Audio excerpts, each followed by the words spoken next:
Thanks for staying with us here on The Pulse. Well, this afternoon, from a modest bank balance of 2.2 million cedis in December 2024 to a staggering 15 million Ghana cedis in just 10 months. That's the remarkable financial turnaround of the Ghana Publishing Company. According to the managing director of the company, Nana Kwesi Wate, he says that they're working to ensure that they lift the company and make it profitable. Well, let's listen to what he said when President John Dramani Mahama visited the company. So we took a decision to take inspiration from the 24-hour economy.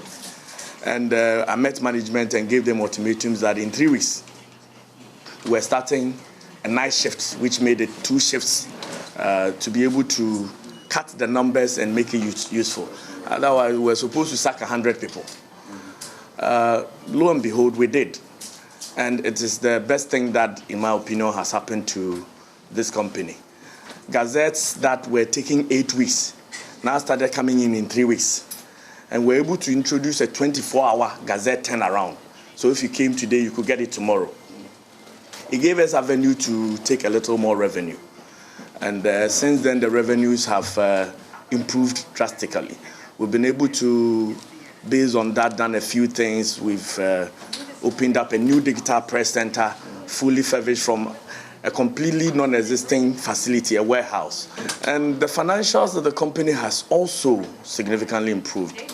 When we came in February, the bank balance, and because you are here and it's your company, I can tell, was 400,000. And in January, the company paid salaries with an overdraft. So that was a company that was in dire straits. In the 10 months that we've been here, in December, we paid a 13th month salary to the staff without borrowing. We've also committed to paying a 40%, because salaries were very low, a 40% up. And Mr. President, I'm happy to announce to you that as of yesterday, we put back a fixed deposit of 15 million in the bank in the last 10 months. So those are the dynamics.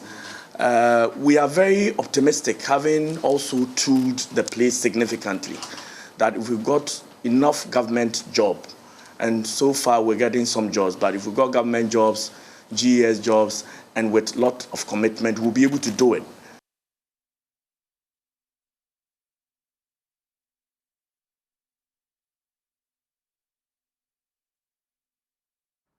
But how true is this claim and why does it matter? Well, we'll explain why this achievement stands out in an environment where many state-owned enterprises are struggling to stay afloat.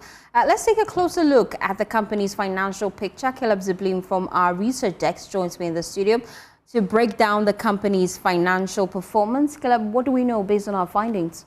Yeah, like you rightly said before introducing me, the state-owned enterprises are usually a burden for the government. And then whenever there's some restructuring or the IMF or the World Bank comes to town, they always insist that the SOEs are put in check, because the SOEs can really drain the public purse, especially when the government has to step in and supply the shortfalls. So for instance, with ECG, ECG is not really meeting their revenue target. So every month, the government will have to pay some extra money to ECG for them to be able to cover their costs and then sustain the energy sector. So this is why the SOEs are very important. And before coming to office, the new managing director of the Ghana Publishing said that the company was in distress. And then they are doing some reforms, working 24 hours to, turn the hopes of the company around. So we decided to track the company's financials going back to at least 2015. If you can go to the next slide. So from 2015, if you look at the reports from SIGA, that's State Interest and Governance Authority, because we tried to get the authorities, Ghana Publishing's audited financial statements on their website, but we couldn't find that. So we had to rely on SIGA. And if you look at SIGA's reports, from 2015 to 2024, which is the latest information, the company has been doing pretty well. They only made losses in 2018, 2020, and 2021, where they made a loss of 900,000 cedis in 2018, 500,000 cedis in 2020, and then 800,000 cedis in 2021. And in fact, in the last audited financial statement, that was 2024, they made a profit of 2.23 million cedis. That was the second highest if you count from 2.7 million cedis in 2023. So the 2.2 million we mentioned in the lead up to the story was the audited financial statements from SIGA reports. But then the 400,000 that the MD mentioned earlier was how much the company had in their bank. So, when you do your financials, you have some money in your bank, some in investments, how much you reckon every month so from revenue. So it's 400,000. Well, according to the MD, that was how much was in the bank's account. Okay. But then if you look at the entire statement for 2024, the company made a profit of 2.23 million cedis, and their revenue for the entire year, that's without taking their expenditure and all of that, was about 61 million Ghana cedis. So if you look at the trajectory from the data, the company has been doing pretty well. From 2015 to 2024, they made losses of just 3 years, but then we don't have the entire audited reports because it's not available online, so we have to rely on the SIGA reports. And the SIGA reports are usually very brief and then not into detail, so we can't get into how much actually goes into various lines of expenditure. Thank you so much, Caleb, for that update. Well, I have the man himself with me in the studio this afternoon, the Managing Director of the Ghana Publishing Company Limited, Nana Kwesi Boateng. Thank you so much for your time here. The last time we spoke... Happy New Year. Happy New Year was last year, so it's right to say Happy New Year. Yes. So far, your financials are doing well. Well, we're doing a lot better than we met it. Yes. These figures are accurate. So the profit that was declared after the audited financials were put together in 2024 is just about 2.3 million, but 2.23 million. But you realize that not the entire profit is liquid. So when we talk about how much we met in the bank, you're talking about the liquidity position of the company.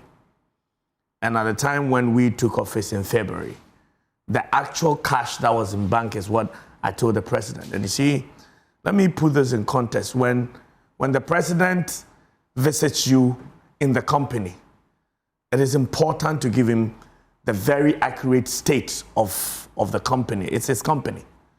So in that discussion, well, media might have heard what I'm telling him.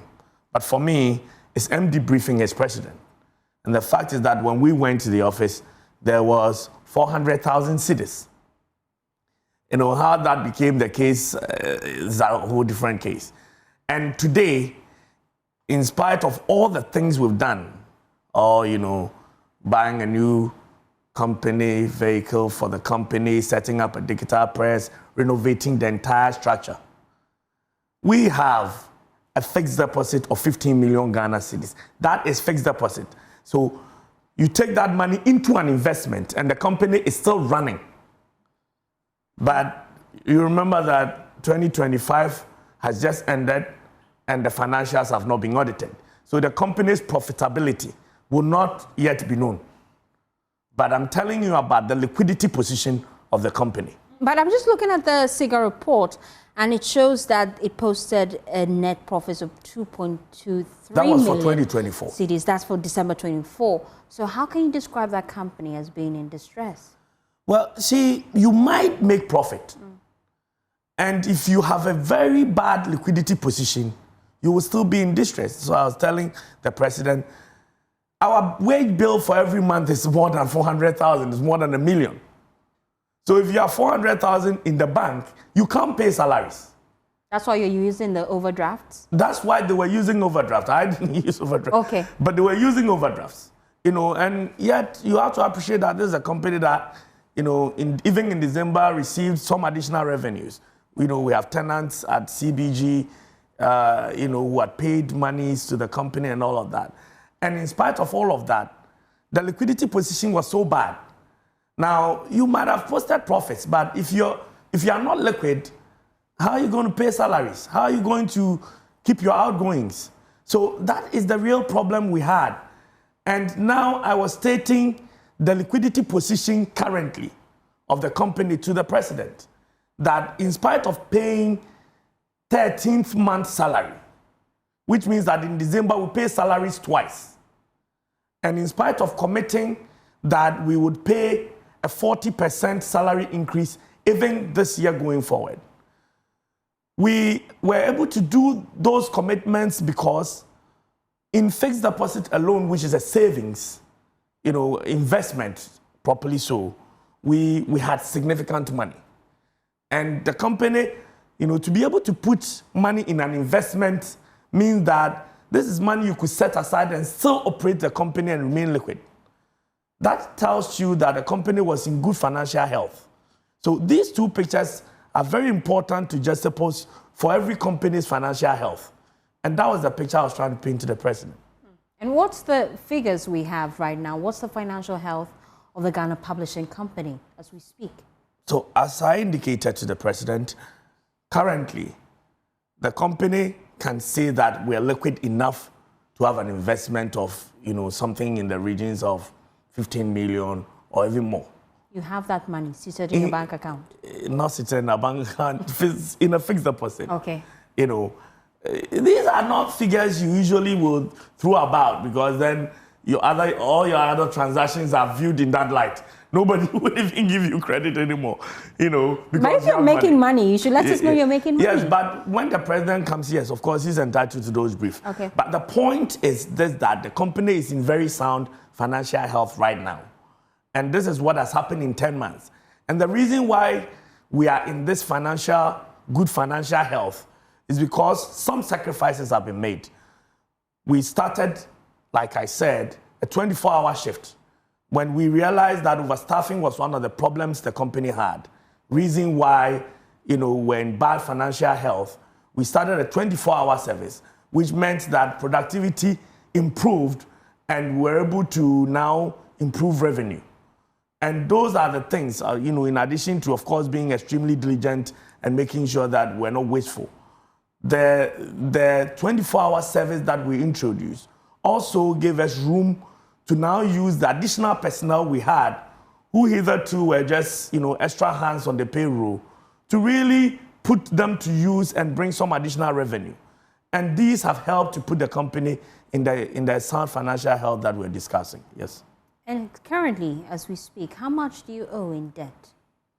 I will not be able to tell you. Again, I can just tell you off the top of my head, okay, that our debt situation, because you see, procurements are done on a daily basis and you pay on the daily basis, but it's way better. Why? Again, in February, I know that we owed some of our suppliers as far back as August, when I took over in February. Now, we drew a policy that, we were going to reduce that to a maximum of 6 weeks. So today, we barely owe anybody more than 6 weeks. And there were outstanding debts, some service providers who had provided services since 2019 who had not been paid, either because they had not pursued it or because, we had not been able to pay them. A lot of those have been cleared. We owed significant monies, in terms of our obligation to Paint a picture for us so that we can see the figures involved. I don't like to quote the exact figures when I don't have them in front of me. Okay. But the company had accrued, for instance, in terms of debt to GRE, in excess of like 7 million. These are debts that I don't know for which period they had accrued. But bottom line is that when I went, it's a debt I inherited. I have gone to GRE, we have negotiated, we are not adding more, we're reducing it on a monthly basis, because with that kind of debt, some significantly in terms of VAT alone, you're not going to get, tax credit to be able to apply for jobs. So all of these are things we met that we're working on. For me, though, suffice it to say that currently, the distress we met is no longer there. Yes. And have you done any internal audit since you took office, just to verify some of these claims? Well, we inherited the 2024 audited financials, which is external auditors have audited. As for internal audit, we have internal audit. So everything that happens is audited as it goes. And we get a quarterly report. And remember that we also do, a quarterly financials for the board and for SIGA. So these have been going on. But the 2025 audited financials will be done at the end of the first quarter. By April, it has to be submitted. So those figures would effectively be audited, and that is why I'm not telling you, for instance, our current profitability in 2025, because as I sit here, I wouldn't know. But what I know is that the liquidity position has significantly improved. And I can tell you for sure that with that level of liquidity position, you can only be more profitable, because if you're not making the profit, you don't have the money you're holding. Unless, of course, you went to borrow, and we haven't borrowed. The last time we had a conversation, you were quite interested in ensuring state institutions do their printing with the Ghana Publishing Company. Since you took office, how effective has that agenda been? We've got some jobs from state institutions, ostensibly because we've proven to be reliable now. You know, and again, it's kind courtesy, the sacrifice that the staff make in this 24-hour schedule that we have. Because if you brought job and we're going to close at 4 and you won't get your job on time, you won't bring it, which was the excuse that these institutions had for not bringing work to us. And now knowing well that if they brought work, they would get it, yes, they bring. And so, for instance, the last 3 budgets that have been read since this government has been in office have been printed by the Ghana Publishing Company. And hitherto, the 7 previous ones were not printed by us. You know, because the budget will be available only in the evening, and by that time, if you are closed, then they have to find somebody else to do it. But since we are available, the work comes to us. And you will realize that it is this reliability that will lead the finance minister to stay in the budget, that the government-free textbooks that will be printed for 2026 will be done by the Ghana Publishing Company. Because, of course, they understand now that we've positioned the company, you know, to be reliable enough to do these kinds of jobs. So this is, I told you, this is our objective, and we'll continue to pursue it. It requires that we make the sacrifices. It requires that we are focused on retooling and improving our capacity so that when work comes, we can deliver on it. And how much is that project expected to rake in for the publishing company? I don't know, because we haven't received the contract. When we know, we will know. We'll be very happy to share the figures with you. Are you going to share the figures with us? Because we're looking forward to the figures, though. But then looking at, you're already running the 24-hour system. So how do you segregate your staff members? Well, I don't know what you mean by segregate. Yeah. But if you want to know how we schedule the staff, then I will tell you. So we have a shift that runs, and it alternates. So there is no permanent shift for anybody. Okay. But we have shifts that run 7:30 to 4:30. We have another shift that run 10:30 to 7:30. So, you know, from 7:30 in the morning to 7:30 in the evening, you have a shift that overlap, because your busy period will be from 10 o'clock to say 4 o'clock, where you have the full capacity. And you have half of that before 10 o'clock and half of that after 10 o'clock to 7. That is one complete shift. Usually this is the shift that does the public company interface. So administration, the form store, the reception, you know, that part, the administrative part. Then you have the operational set. That we have the 7 o'clock to 4:30 shift, which is the first shift. Then the machines will be serviced, the area will be cleaned. Another shift comes at 7 o'clock, and they also close the next morning. So these are the 2 shifts. What are your financial projections for this year and even within the next 4 years? Well, I can't. I give you financial projections for the next 4 years. But I know that we have a budget that the board has approved this year. Again, these figures will be very difficult to, you know, off the top of my head tell you. But the truth is that every year we expect that the fortunes of the company would improve. So you're just about right when you say that the sales for 2024 was just about 61 million. That was the revenue. This year, that would increase to about 70, or the target is about, I think, 80 million or 70 something million. These are difficult to remember off the top of my head, because you have to look into the budget to be accurate. But there is a progression in that line in terms of revenue, and we expect that profitability will also improve in the same manner. Thank you so much. We appreciate your time here on The Pulse. It's been You're a great welcome. It's a conversation. pleasure. I can see our social media is buzzing. People have questions for you, but we have to let him go. And yes, indeed, we have to let you go. But then I'm told by my producer that we've been giving 2 more minutes just to get social media comments. I can see here, Audu says, some critics say you are only reaping the rewards of the groundwork laid by your predecessor. How do you respond to that? And then this one says, this is Mavis. Mavis says, how did you manage to achieve this remarkable feat within just 10 months? I'm sure she's referring to your financials. So please answer those 2 questions for me. I'm told I've been given some few minutes just to wrap up the conversation. Well, I don't know, but my predecessor has done some job. A company is a continuum, but the figures were shown to you. The highest profit they had made was 2.7 million. So if he used seven years to lay a ground, and his highest profit was, 2.7 million, and the company's bank balance was 400,000, and in 10 months that moves to 15 million, and you say that I don't understand.